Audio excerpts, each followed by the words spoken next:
மின்மினியில post போடு, மேட்ச்ல whistle போடு. இப்பவே டவுன்லோட் பண்ணுங்க மின்மினி ஆப்.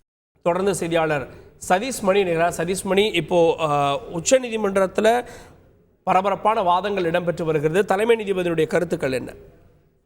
அதாவது பொன்முடிக்கு பதவி பிரமாணம் செய்து வைக்க கோரி ஆளுநர் பதவி பிரமாணம் செய்து வைக்க கோரி உச்சநீதிமன்றத்தில் தமிழக அரசு சார்பில் மனு தொடுக்கப்பட்டது. இந்த மனு தான் தற்போது விசாரணை நடந்துட்டு இருக்கு. இதுல உச்சநீதிமன்ற தலைமை நீதிபதி உட்பட கடுமையான ஒரு கருத்துக்களை முன் வச்சிருக்கிறாங்க. அதாவது நாங்க ஒரு தண்டனை நிறுத்தி வைத்திருக்கிறோம் அப்படின்னா நீங்க அந்த இடத்துல ஆளுநர் எப்படி அரசியல் அந்த சாசனத்துக்கு எதிரானது எப்படி என்று சொல்ல முடியும் அப்படிங்கிற மாதிரி கேள்வியும் வச்சிருக்கிறாங்க. அதே போல இந்த விவகாரத்துல நாங்க கண்ணை மூடிக்கொண்டு இருக்கலாமா, நாங்கள் கடுமையான கருத்துக்களை தெரிவிக்க இருக்கிறோம் என கூறி மிக கடுமையான கருத்துக்களை தெரிவித்திருக்கிறார்கள். அதில் முக்கியமாக இந்த விவகாரத்தில் பொன்முடிக்கு அமைச்சராக பதவி பிரமாணம் செய்து வைக்கக்கூடிய விவகாரத்துல ஆளுநருக்கு காலக்கெடு விதிக்கப்பட்டிருக்கிறது. நாளைக்குள் இந்த விவகாரத்தில் முடிவெடுக்க வேண்டும் என மிக கடுமையான கருத்துக்களை எடுத்து வைக்கிறாங்க. இதே போல தமிழக அரசு தரப்பிலும் அதே நேரத்தில் மத்திய வழக்கறிஞர் தரப்பிலும் கடுமையான கருத்துக்கள் வைக்கப்பட்டிருக்கு. இது தொடர்பு உச்சநீதிமன்றம் இதுவரை தெரிவிக்காத மிக கடுமையான அந்த கருத்துக்கள் எல்லாம் தெரிவிச்சிருக்கிறாங்க.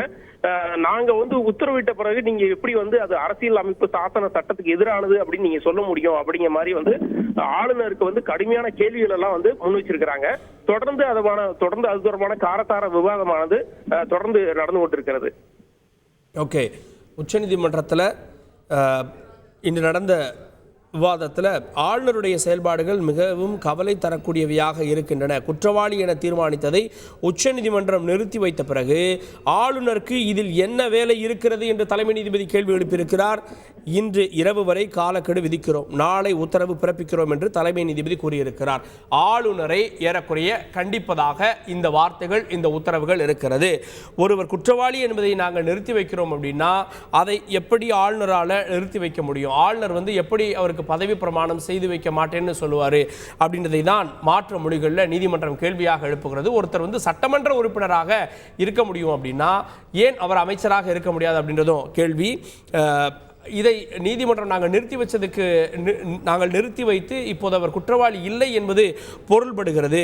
அப்படி இருக்கும்போது ஆளுநர் ஏன் செய்து வைக்கவில்லை அப்படின்ற கேள்வியையும் நீதிமன்றம் தலைமை நீதிபதி எழுப்புகிறார். இப்போதே நாங்கள் ஆணையிடலாமா, இப்போதே நாங்கள் உத்தரவிடவா அப்படின்னு கேட்குறப்போ மத்திய அரசினுடைய வழக்கறிஞர் சொல்கிறாரு, இல்லைங்க நாங்கள் ஆளுநர்கிட்ட விவாதித்து நாளைக்கு ஒரு பதில் சொல்கிறோம் அப்படின்றாங்க. இந்த சூழலில் விசாரணை நாளைக்கு தள்ளி வைக்கப்பட்டிருக்கிறது. ஆளுநரை நோக்கி உச்சநீதிமன்றம் அடுக்கடுக்கான கேள்வியை மட்டுமில்ல, காட்டமான காரசாரமான கேள்விகளையும் முன்வைத்திருக்கிறது.